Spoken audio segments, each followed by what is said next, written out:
Okay, let's just pick up where we left off. You can see I have a circle here, and I put in some points that are generic points, all right? So we have a y-intercept at 0r and an x-intercept at r0, and we're going to figure out what the volume for this first quadrant would be, much like we did for the ellipse, except we have general values for r, all right? So hopefully you understand that y for the first quadrant will be the square root of r squared minus x squared. I'm not going to derive that. It comes from x squared plus y squared equals r squared.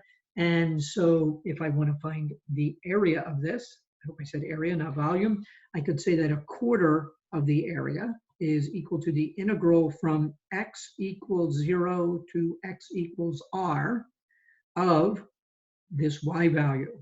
So it'll be the square root of r squared minus x squared integrated with respect to x. All right.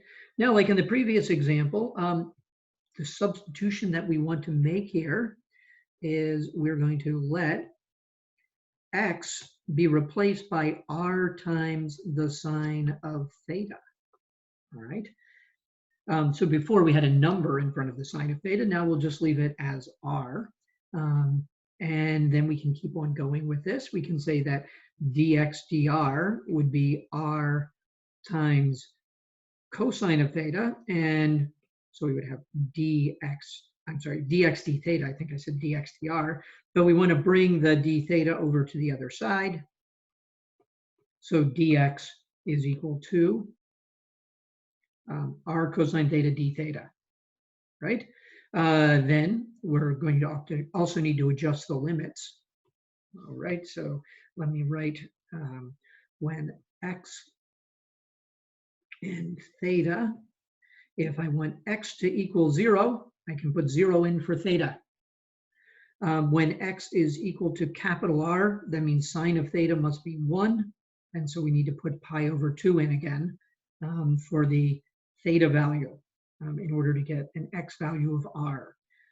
Okay, so we put all of that together, and we can say that 1/4 of the area is equal to the integral from, this is now theta equals 0 to pi over 2 of the square root of r squared minus, when you square the x, you get r squared sine squared of theta, times, and then remember, put everything in for dx, r cosine theta d theta.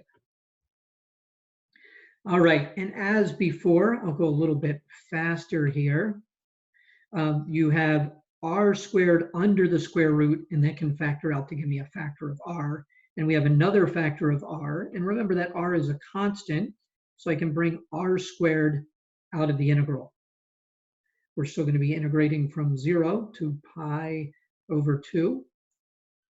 What's left after we factor out the r squared, I'll write it as 1 minus sine squared theta. I won't do too many things all at once, times cosine theta d theta.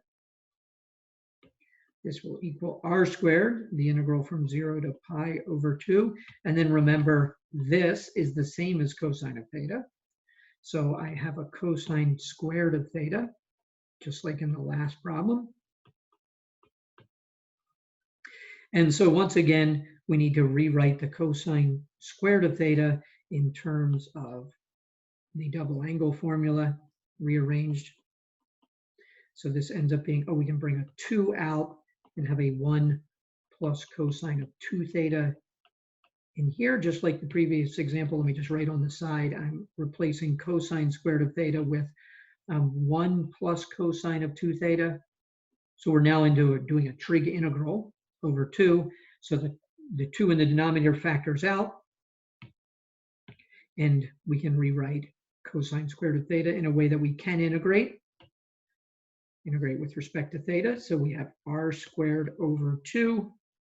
The antiderivative of this, just like in the last example, is theta plus 1/2 sine of 2 theta using a quick use substitution method.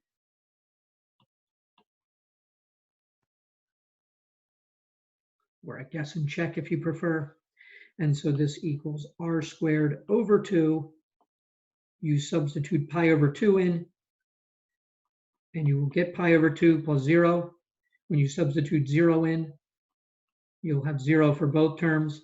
So we end up with this. Now remember, that was 1/4 of the area is equal to then pi r squared over 4. Oops, that's a capital R for the constant radius, right? Well, if 1/4 of the area is equal to that, then the area is clearly equal to pi r squared.